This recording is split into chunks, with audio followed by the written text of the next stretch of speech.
Exclamation, everybody, and welcome back to Sunday Ramblings in Cube World. It is Sunday night, January the 11th for me, or I'm sorry, Saturday night, January the 11th for me. I'm jumping ahead of time here into a weird calendar situation. You, of course, will be seeing this on Sunday. And we're picking up right where I left off from last week. All I did was close out the game and save. So we are in this new biome that we're exploring. And unfortunately, our first taste of it is these rather powerful enemies. So let's see what damage we can do here. I'd like to... I don't usually play the game during the nighttime sequences here because they are rather dark, not only for me, but when they go to render they get even darker. So it's not usually very pleasurable for you guys, although I do usually in post-editing brighten it up a bit, at least in the sections where it gets particularly dark, just to help out a little bit. But I think it is suitably proper to just pick up where we left off and just keep on trucking here until the sunrise. Ownage happens whether it's day or night in this game. We've had a few more clarifications as well. There was a blog post this week that Wally posted about Cube World, about the new quest changes. So I just want to kind of talk about them just a bit, and then I have a few more topics to discuss here. First of all, with the Cube World stuff, Wally gave more information about how the new quest system is going to work. Essentially, it's a building block on top of what we already have in the game. So, for instance, right now, as the game stands, you have daily quests. They have the cross swords icons on them, and whenever you sleep in an inn, they reset to new random locations throughout your land that you're currently in. What's going to happen in the future, though, is you're going to have dungeon quests. So presumably all the dungeons in the land will have some kind of dungeon quest icon on them. I'm not sure yet, because the way things are worded, it might be more of the same of what it is today, except, you know, they'll still be random every day probably in the game, and then it's just that they'll be fleshed out a little bit more, i.e. you'll know from the icons on the map whether it's a dungeon quest or a monster quest and stuff like that. So the dungeon quests will have a red dungeon icon on them. The monster quests will have a red skull icon on them. So again, that's pretty standard fare for what we've seen here. We know what dungeon quests are, we know what monster quests are. The new parts of this, though, the mini quests, these are set to spawn randomly, much like the quests are now. But they must be, and here's the caveat to it, they must be discovered. So you will only get mini quests in areas of the land that you have discovered. And I'm not sure how that works. I'm not sure if it's just they spawn with the land and then you have to discover the location where that mini quest would be in order to see them, or if it's somewhere along the lines where it's randomly generated, but it will only randomly generate in areas that you have discovered. I'm not sure which way it goes yet. Those will have a silver shield icon on them. The main quests, and this is the interesting part here, they will be random quest lines that are generated for each land. Now, I'm not sure exactly how it works. The way he had the blog post worded, it was sort of ambiguous here. He says in the blog post these quests will send you to various locations in the land. Now, I don't know if he means it'll be one location you go to, or if it'll be a chain of locations you go to. It's not quite. It's a little bit ambiguous in the wording there, so I'm not quite sure which way it goes. Me personally, I'm hoping it is like a chain of things, like, hey, part 1 do this, part 2 do that, part 3 do that. And from the looks of some of the images that he posted in the blog post, it seems like that perhaps that is more the case, where it's going to be, you know, okay, go do this now, and now go do that, and now go do this, and then once you complete the whole quest line, you potentially get your reward, and you only get it if you complete the whole line. I don't know if that's the case or not, or if I'm just reading too far into it and putting my own spin on it, but that's kind of what I've taken from some of the wording. The objectives will be varied for these main quests, so it could be involving, you have to fight a gang of mobs, you have to fight, or you have to find NPCs, or examine objects in the world, and several other, takes on that same line there. And the main quests will have sort of a golden sword icon on them. Now, I don't know what the quest rewards are going to be like. I don't know if it's going to continue to be just the platinum coins that you get now, or if there's going to be, or if you're only going to get platinum coins when you do the main quest line, and you get maybe other loot or something when you do the other quests. I'm not sure how that's going to work yet, or if it's just a percentage thing. Who knows? But anyway, that is the update as far as Cube World goes. So that a little bit more clarification about what's going on. I'm excited. I really like the direction it's going. I know that it's not a full-time project for the developer. Even so, it's been very.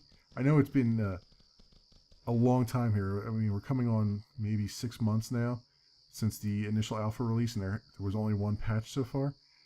But there's two ways I look at that. One is that it's not a full-time job, so I know just as a programmer myself how long it takes to just do even simple things sometimes to get them working properly.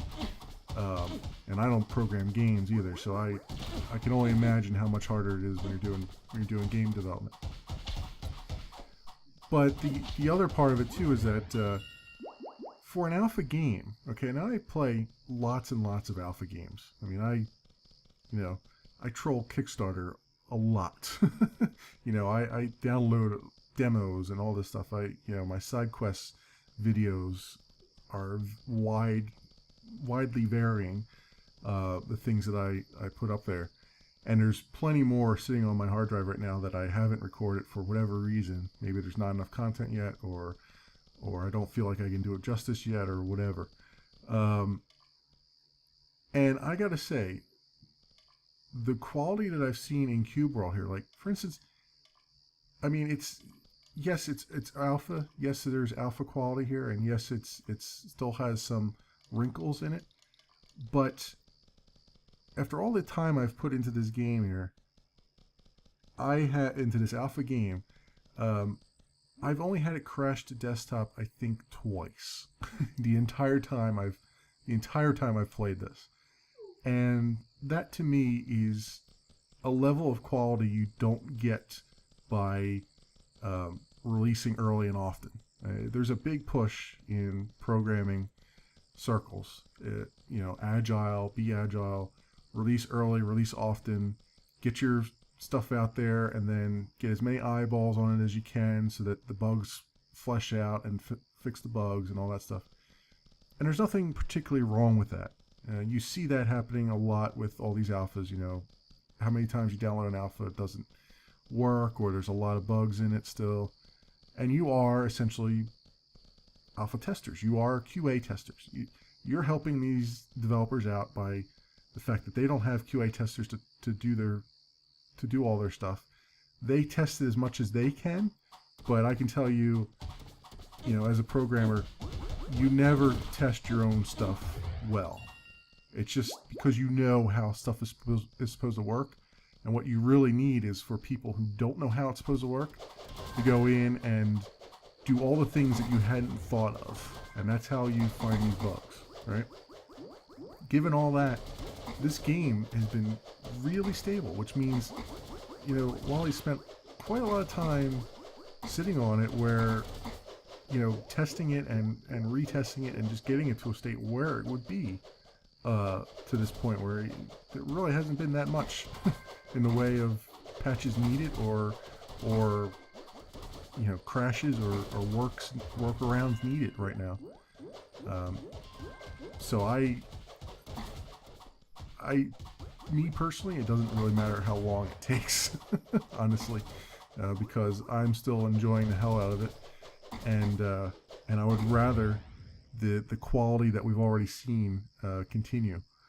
So that is my personal spin on it. I know it's not a popular it's not a popular thing by any stretch of the imagination, particularly on Reddit, where it tends to get into a really a slash and burn quest when it comes to Cube World and how it's being handled. All right, so enough of that for now. Let's move on to some more topics here. One game I came across. It's not has not been released yet. There's no code, as far as I know, out there in the world or in the wild. But I heard about it over Twitter. There was a retweet around somewhere, and then I just read today an article on Indie Static, which I will link to both that and to the website of this game. And the game's called Galactic Princess, and it's another one of those really ambitious titles that'll be a complete total knockout if it all comes together well, and hopefully it all does come together well. So what is this? It's billed as a sandbox spaceship survival game. And when I look at it, there's a video out there of it. There's also a website that kind of talks a little bit about it, but not a lot yet. And it's from what I can tell, it looks like a cross between FTL and Interstellaria, which I've talked about before, which is in development. From the 2D, it's instead of a top-down perspective like in FTL, it's a 2D sidelong perspective like in Interstellaria, and it has some of the same kind of idea, but taken maybe 3 steps further. So you can build your own ship.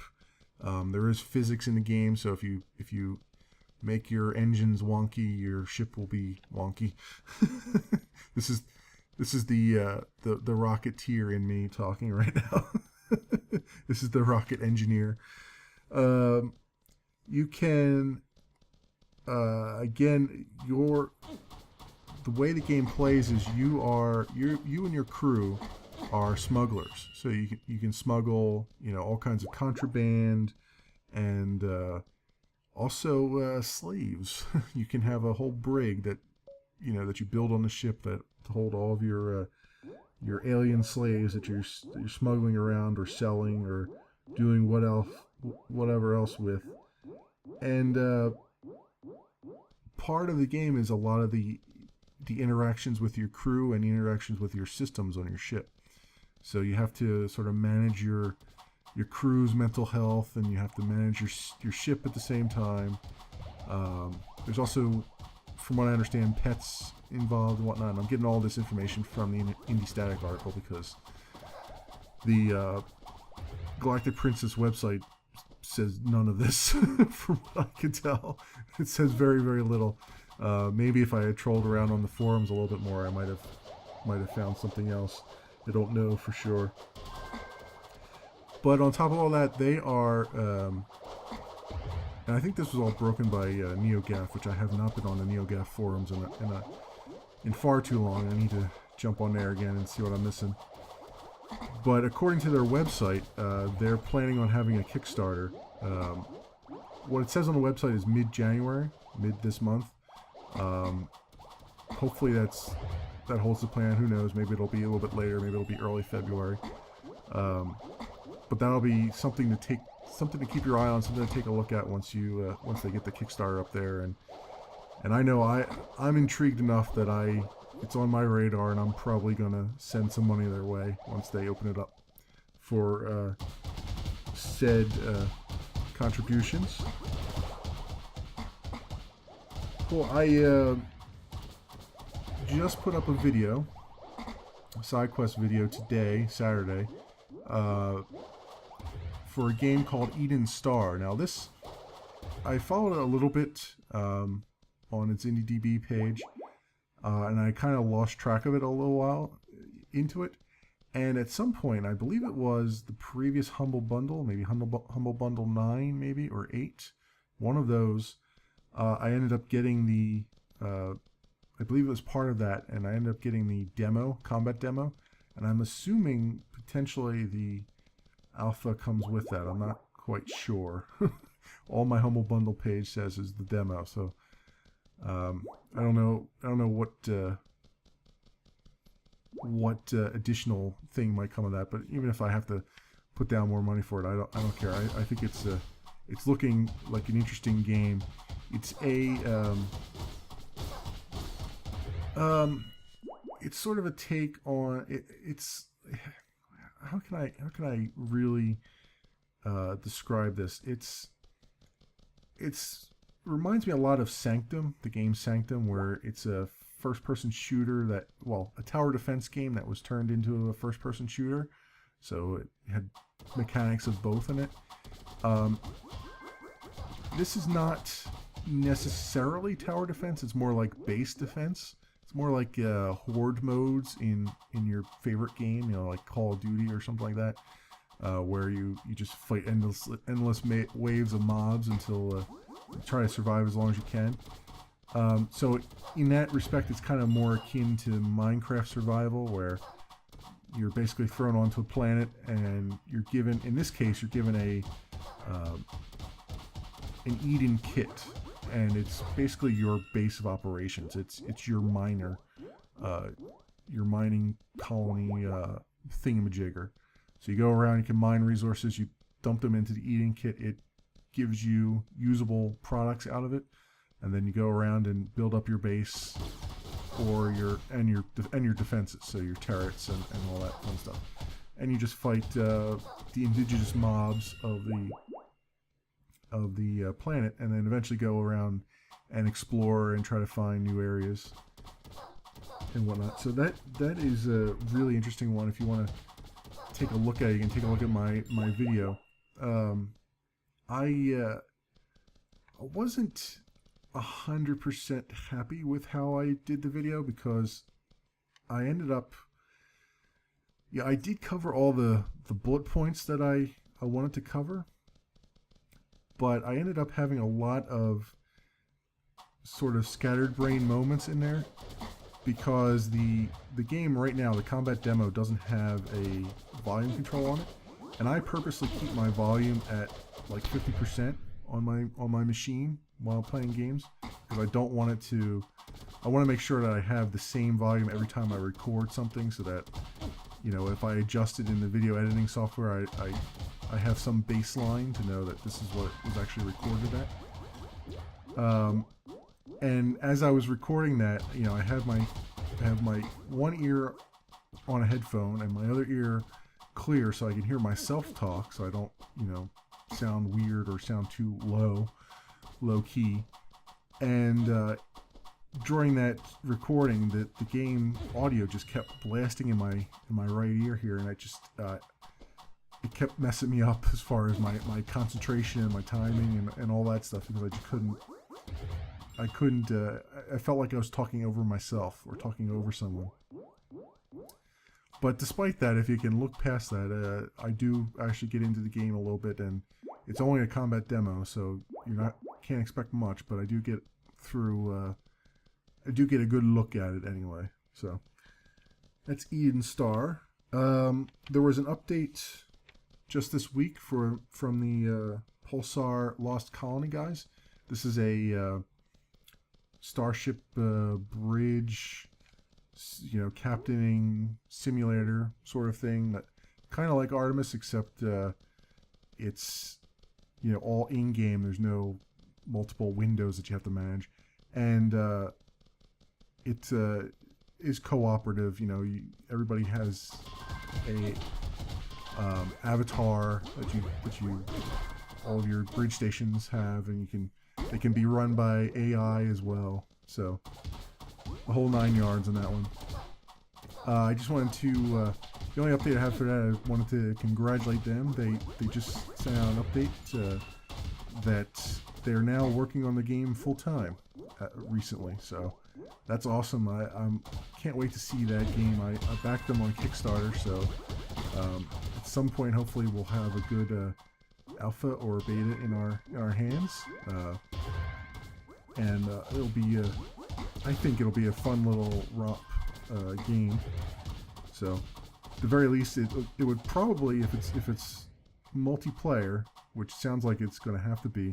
I don't know if they're going to have servers or not, you know, or if it's going to be more like a hosted peer-to-peer co-op thing. I don't know what they're going to do there, but that might end up being like a multiplayer game that I, you know, jump into on my pub crawl series once everything's settled. So we'll see.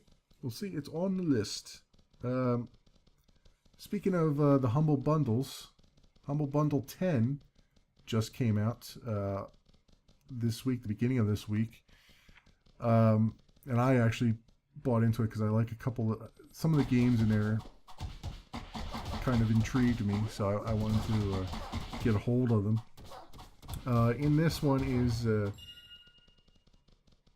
what are the games in it? To the Moon is one of the games that's in it, and I've heard good things about this. It's a if I remember correctly, a point and click sort of atmospheric puzzle game-ish thing. Now, I don't usually like puzzle games, but it's not really a puzzle game. It's more like a point and click adventure game where you have a little bit of puzzles here and there. And it's supposed to have a really good story to it. It's kind of a weird sort of, I shouldn't say weird, but kind of a psychological story. So it may not be the brightest of tales, but I kind of want to jump into it and see it because I've heard only good things about it. So I wanted to take a look at it. I don't think it's something I would record, but it really depends on what I see there. Let's see. Oh, also in the bundle is Joe Danger 2, the movie. That one was the other reason why I wanted to kind of buy this bundle. That is by the Hello Games crew, which I talked about last week or the week before. They had their whole offices flooded out, and in fact, they had them flooded out twice since then. So they're the ones that were working on No Man's Sky, which is the game that I'm really interested in. That was a big hit at the VGXs. So I wanted to look at this game and see what it's like and see what it's all about. I have no idea what it's all about. All I know is some kind of 2D game that may potentially be some kind of racing thing. I'm not sure. That's all the research that I have done for this game before I bought the bundle. I just saw it there and I was like, you know what? I want to see what this is all about, and help out some charity at the same time. What else? Popo and Yo is another game. I've never heard of it, so I have no idea what it is. Bit Trip Runner 2. Again, it's, if I'm not mistaken, it's like a voxel-based game. I think Bit Trip Runner was the same deal. I again have no idea what the game is like. Royce or Roos, depending on how you want to pronounce it. My pronunciations are never very good, so feel free to go look it up and phonetically say it. That's the other game on there. And Surgeon Simulator 2013, which I've seen plenty of videos of, so I don't really have any desire to play that. It's not the type of game I would play anyway. It's one of those QWOP games, where it's like, let's purposely make the controls as hard as we possibly can, and that's where the challenge lies. And it's like, alright, I get it, it's gimmicky, but it's not really, it's not really that appealing to me, to be honest, those types of games. So cool. Another thing that I started following, I just noticed it the other day. You know that I've been keeping an eye on Starpoint Gemini 2. I, of course, played all the way through Starpoint Gemini 1 and the DLC, the Time Breach DLC. So I've been waiting patiently for Starpoint Gemini 2 to come out, and it's looking really good. I also made a video of the alpha side quest video. It's looking really awesome. I really like what I'm seeing there. I haven't played it in a couple weeks, so I have to there's been another patch update. I have to really get back in there and take a look at it again. But what's interesting here is they're sort of developing the game. From what I understand, the way they're developing their game is very reminiscent of the way Starbound is doing things, where in order to make the game easily moddable, they're driving the game as much as they can off of data files that just lie in your file system. And already, because of that, because of that, Starbound has tons and tons of mods, which I'm going to start to look at some of the mods, because there was one in particular I saw that I want to potentially introduce into my gameplay. Probably after the character reset happens, though, because I suspect all the mods will have to potentially get updated. Who knows? I mean, when you have a data file-driven game, sometimes you can get away with mods that don't, mods sometimes don't have to update. You know what I mean? Because they're just updating files in the file system or adding files to the file system. Anyway, wow, that was a tangent and a half. But already for Starpoint Gemini 2, there's a mod being developed that I got my eye on. It's called Mass Effect: The Ascension mod. Essentially, they're still very early on. They're just doing the modeling right now. But they've already got some models done of the Normandy and a few other, things from the Mass Effect universe. Fan-based mod, obviously. And mod for Starpoint Gemini 2, which is still in alpha early access stuff. So I'm keeping an eye on that. I'll leave a link to their IndieDB page so that you can also take a look at it and see the video that they've put out there. So it's just something. It's very, very early yet, so it's too early to say, go check it out or go, get excited about it. But it's very interesting to see it already happening. Already the mod scene is lighting up on that game, much like in Starbound, where the mods are just coming out faster than the beta patches can come out. And along the same lines, there's another fan-based, not a total conversion, but a fan-based fan-based game development, I guess is the best way I can describe it, going on, game project, by a group of people calling themselves Avalon Studios. Now, from what I understand, what they're developing is ultimately going to be a free game, much like Wing Commander Saga that I've played, where it took a group of developers got together and built. They didn't build the engine, but they took a free space open source engine and the open source projects engine, and they used it. They used it to create the Wing Commander universe that they wanted. These guys, as far as I know, are creating an engine from scratch, it looks like. Maybe it is some other... I've never heard of the engine, if it was an engine that they bought, but it looks like it's being actually created from scratch. And it's got, because of that, several years ahead of it before it will be, viable. But it's another thing that I've been sort of just checking in on every so often. It's called Star Trek Excalibur. And it's sort of taking Bridge Commander, Star Trek Bridge Commander, and taking it maybe 4 steps further. I mean, it's pretty ambitious what they seem to be wanting to do. Essentially, it's going to have the all the spaceships, from the Star Trek universe. And you can go, both through the interiors and the exteriors, and all the consoles will be functional, and all the stations can be manned, and it's too early to tell whether it's going to be, single player or multiplayer. I have no idea. I don't think they've thought that far down the line yet.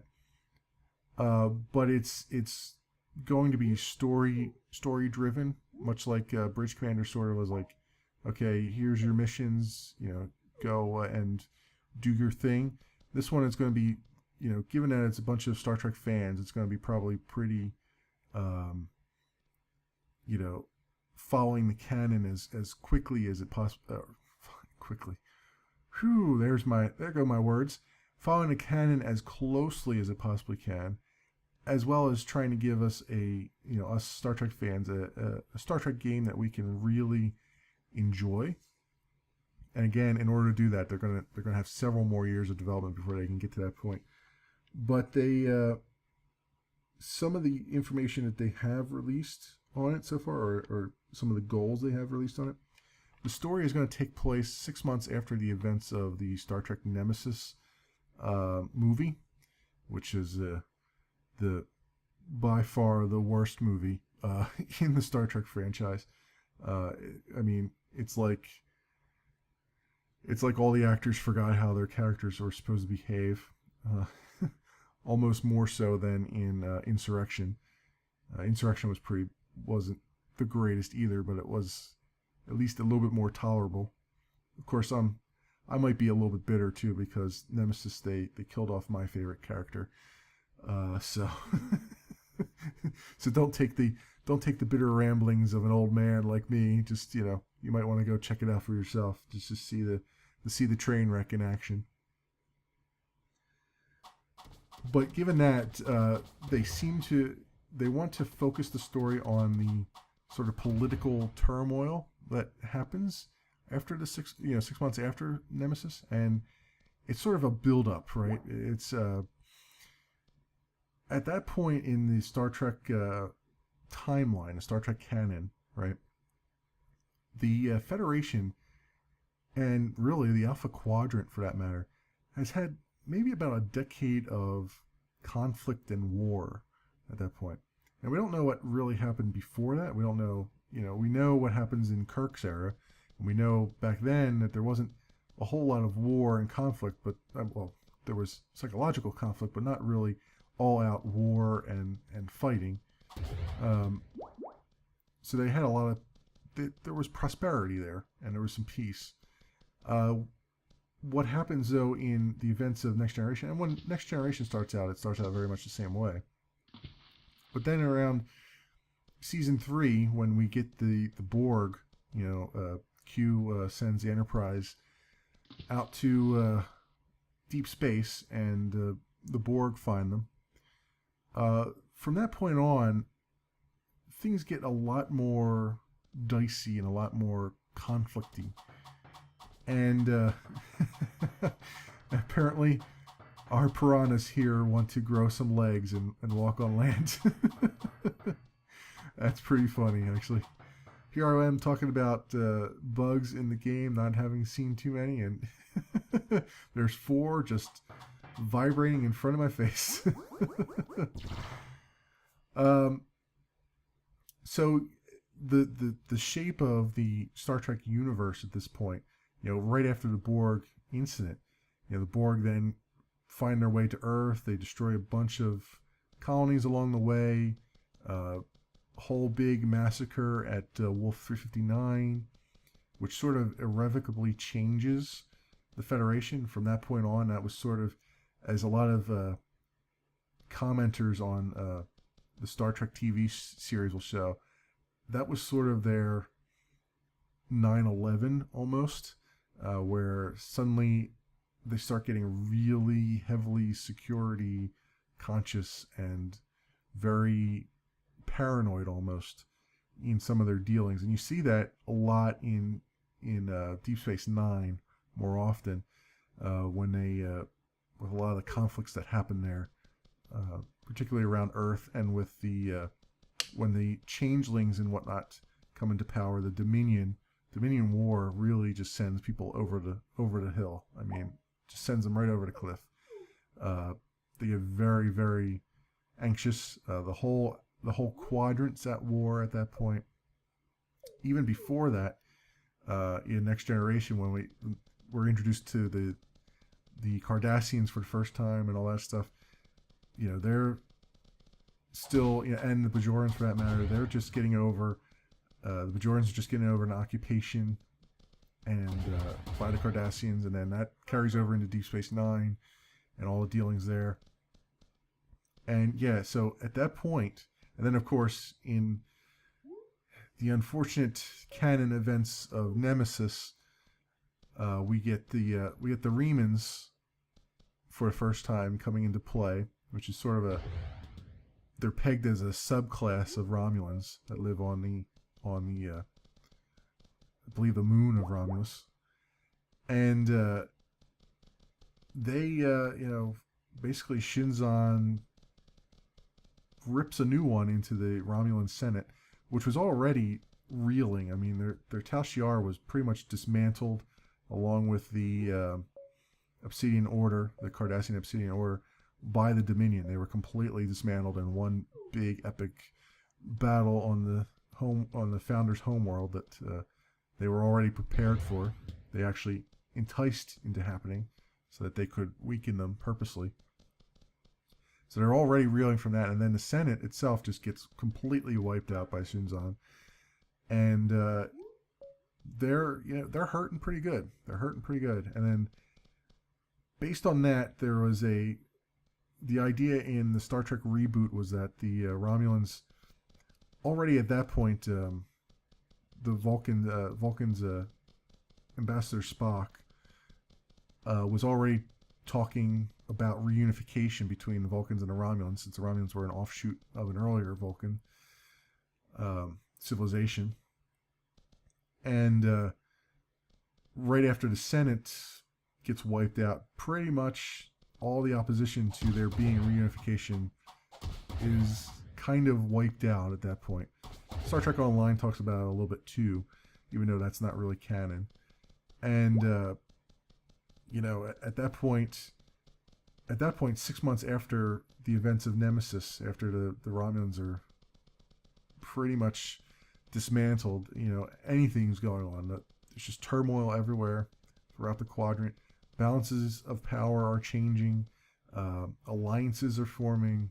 Whole 9 yards. So it's a very interesting period to focus a fan-based game on.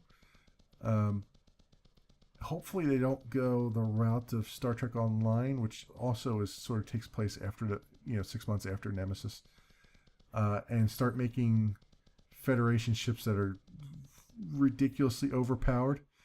I hope that they balance that a little bit better off, because some of the things in Star Trek Online, which I've played quite a bit of, just don't make a whole lot of sense from a fan perspective. I mean, some of the technologies are just don't mesh well, and it's really a symptom of not having a whole lot to go on when you want to build your actual game. You're trying to push forward the state of the art, which is the state of the art for the Federation, but at the same time you're kind of breaking a few rules along the way.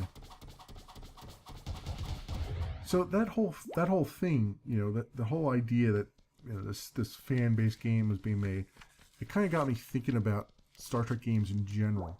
Right now, I talked a little bit about Bridge Commander, and I'll revisit that in a minute. And Star Trek Online, I'll also revisit that. But being a fan of Star Trek, I played quite a few of the games. That's one of those games that it's one of those things that kind of makes me cross genres as far as gameplay mechanics go. Normally I don't play say puzzle games and stuff like that, but a Star Trek puzzle game, yeah, I probably would play it, or any other genre like FPS. I don't usually play FPS games, but yep, Star Trek Elite Force I did play the demo of. I've never actually played the full game, because at the time it came out, I was just a poor college kid and I couldn't afford it, and I just played the hell out of the demo and then just let bygones be bygones there. So I never got back to it to play it again. And Elite Force 2, from what I understand, was not very good, so I just never bothered with it. Even though under normal circumstances I would bother with it, it just again, it seemed like a kind of a waste of money at the time. But some of the other, starting out from sort of the beginning, some of the other games I played, like Star Trek on the NES, I actually uh, rented that back in the day when Blockbuster was actually a thing. Blockbuster Video was actually a thing.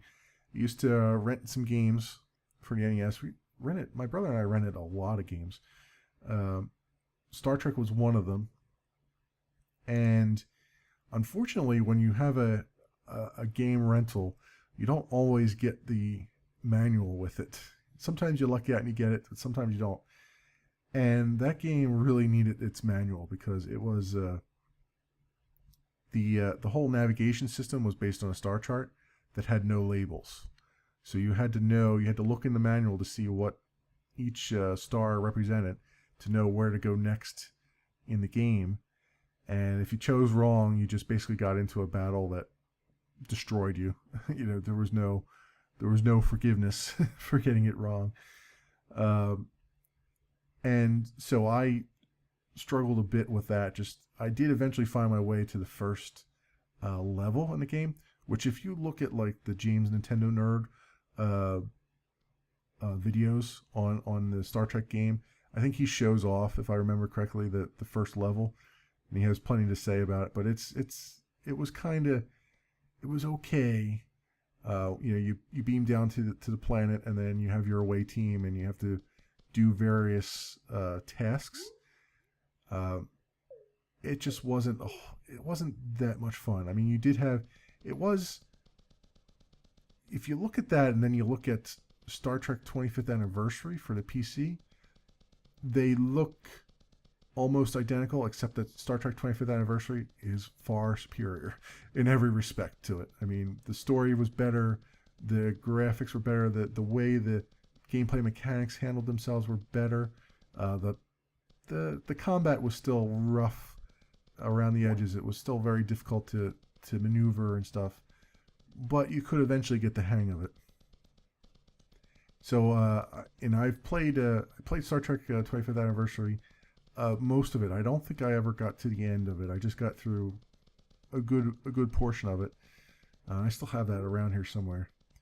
And I also played all the way through Star Trek Judgment Rights, which was the same type of engine, the same engine as Star Trek 25th Anniversary, just a different storyline. And it was fantastic. Both of them, I think, were very, very good games for the PC. If you ever have the chance to play them, to find them, say, on GOG or something like that. I don't know if they might be on GOG for all I know. I don't know. The copy of Star Trek 25th Anniversary that I have, I actually got on Home of the Underdogs back when that was a thing. That was a website that deals in abandonware, or used to anyway, back in the day. And I actually downloaded it on there because you couldn't buy it anywhere. And then Judgment Rights, I purchased myself. I have the CD around here. I actually got it in a bargain bin in like, was it Circuit City or CompUSA or one of those computer superstores. It was in the bargain bin. I picked it up. It was a lot of fun. And what else I played? Also on the Super Nintendo, there was a game called Star Trek: The Next Generation on that one. I played that several times. It was good. It was if you look at that and then you look at a Final Unity, you can see an evolution there. So it's very much in the same spirit as the 25th Anniversary and Judgment Rights games, where you're on the bridge of the Enterprise D, and then you go to planets, you travel around, there is some space combat, and then you beam down away teams and take on various puzzles and various away missions and further the story along. The problem with Star Trek: The Next Generation was on the SNES was that it had good ideas. It just didn't implement them very well. So, for instance, on the bridge, you could go to the various stations. There was a whole ship's library that was fleshed out, which was really awesome as a fan to see that. And you could take over tactical. You could whenever your ship would take damage, you go to the engineering console and manage the damage and repair crews.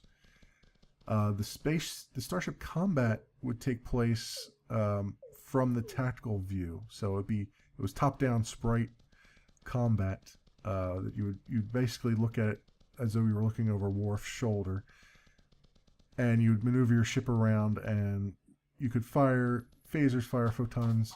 You had a limited number of photon torpedoes, so you had to make sure you travel to star bases from time to time to replenish. And it had a lot of good concepts. The starship combat was just not a whole lot of fun. It was a lot of just spin around in place, not spin around in place, but spin around your enemy and just keep on spinning around your enemy until you killed them off. You would often run into, if you went off the beaten path, you would run into these really ridiculously difficult enemies, and so it was linear from that perspective. The away missions, the biggest problem with them was that they lasted too long. They outlived their welcome in many cases. There was one level in particular that used to, like, for instance, one of the early levels is you come across a derelict ship and you want to you need to find, I believe, something in their computer banks, and so you have to, first of all, beam over. You have to restore power to the ship, so you beam into their engineering section, and there's a little puzzle to do that, and then you have to go around the ship and find, these isolinear chips sort of things to fix their computer, right? Along the way, you're being attacked by automated defense robots and all that stuff. That was okay. It wasn't, the puzzles weren't very difficult. It was just that, again, it just took very long. It was very drawn out. There were just ridiculous things you had to do. Like, you had to go to various areas of the ship that were far flung to look for these little pieces, and had all these challenges that just really, they just lasted too long, you know what I mean? And the best way I can describe it is, there was one mission in particular that I remember it used to piss me off to no end. You would go to this mining colony on a moon, and you had to, I believe it was either rescue the miners or restore power to the mines. I know restoring power was one of the things you had to do. So you basically beam down, and you could only use data for it because you beam down and the air was toxic. All the life support, all the fans, all the ventilation fans weren't working. And that was one of the things you had to do, was restore the power to them. And every tunnel in that game looked identical, right? It was just a big labyrinth, multi-level labyrinth that you had to go through. And it was painful, just painful. It was just one of those things like, why is this in the game? This is not even fun to do. You know what I mean? And it just outlived its welcome in many of those cases.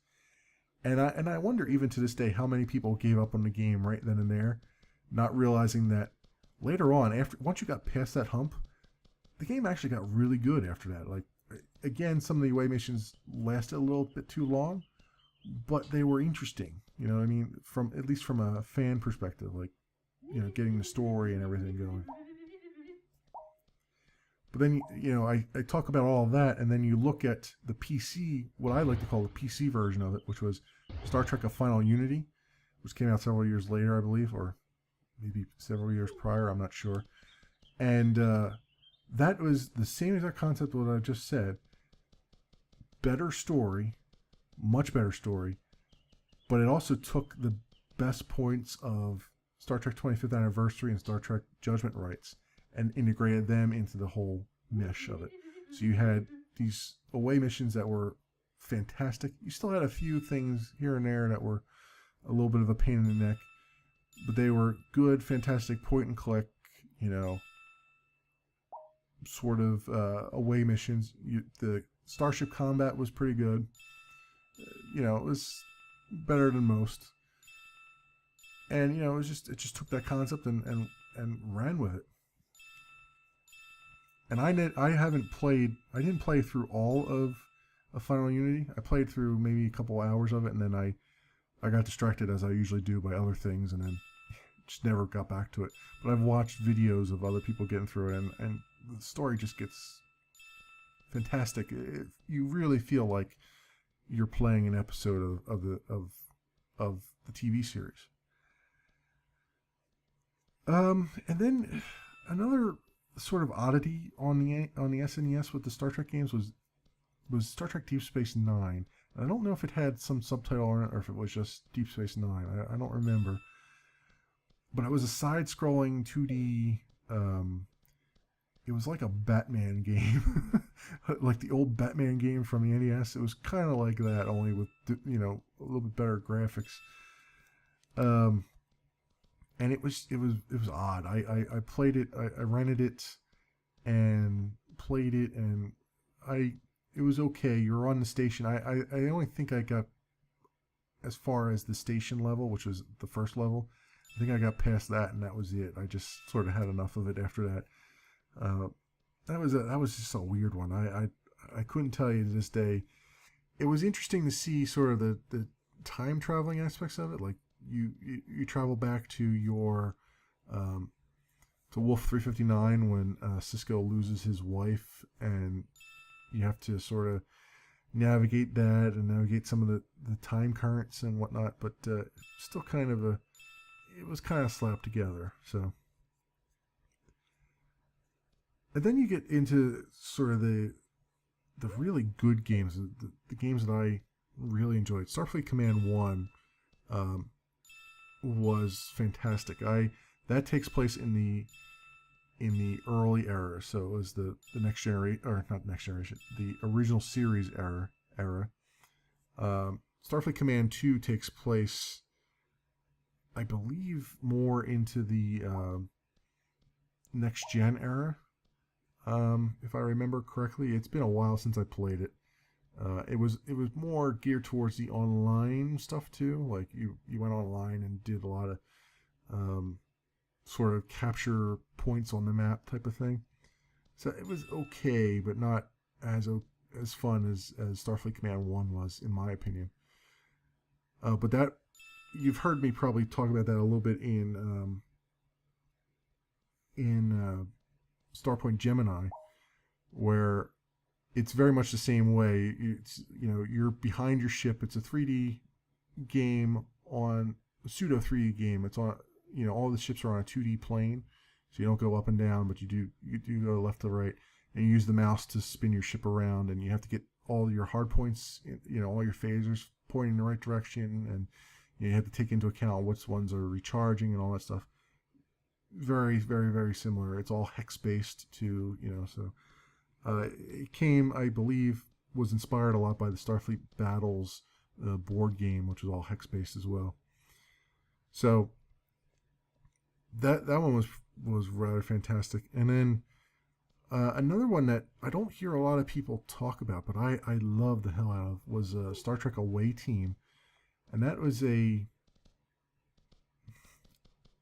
more of a tactical game. This is how I say, like, these things span multiple genres that I don't particularly like, that I wouldn't normally do. Like the tactical based games, like the sort of the Rainbow Six-ish type thing, but not a very, very light version of it. It's not, you didn't have like a planning mode. It was just top down, move your, I guess it was more like Fallout 1-ish, where you move all your characters around and you have to maneuver them and sneak around. There was a lot of sneaking in that game, because you were sort of a special ops team going around and doing things in the name of the Federation that maybe the Federation wouldn't want to own up to. And so that one I enjoyed the heck out of that. That had some voice acting in it from Brent Spiner as Data, and then all the other ones I couldn't tell you who the other people were, but I really like that game. That one, that's like this stealth sort of tactical game as well. You could turn on the vision cones of all the enemies, and then you sort of have to sneak around and make sure you're doing things properly, and just trying to get away with these manipulations of foreign alien governments that Section 32 would be proud of. And then we jump right from that into the FPS games of Star Trek Elite Force 1 and 2, and DS9 The Fallen. Again, I played the demo of Elite Force 1. I played the demo of DS9 The Fallen, and being as it was, I just didn't really feel the need to buy them and play any more of them. DS9 The Fallen, I kind of gave up on pretty quickly. I don't think I even got through the whole demo. But those are, again, spanning multiple genres here. If you're looking for the the RTS stuff, there was the Star Trek New Worlds thing, which was just absolute crap.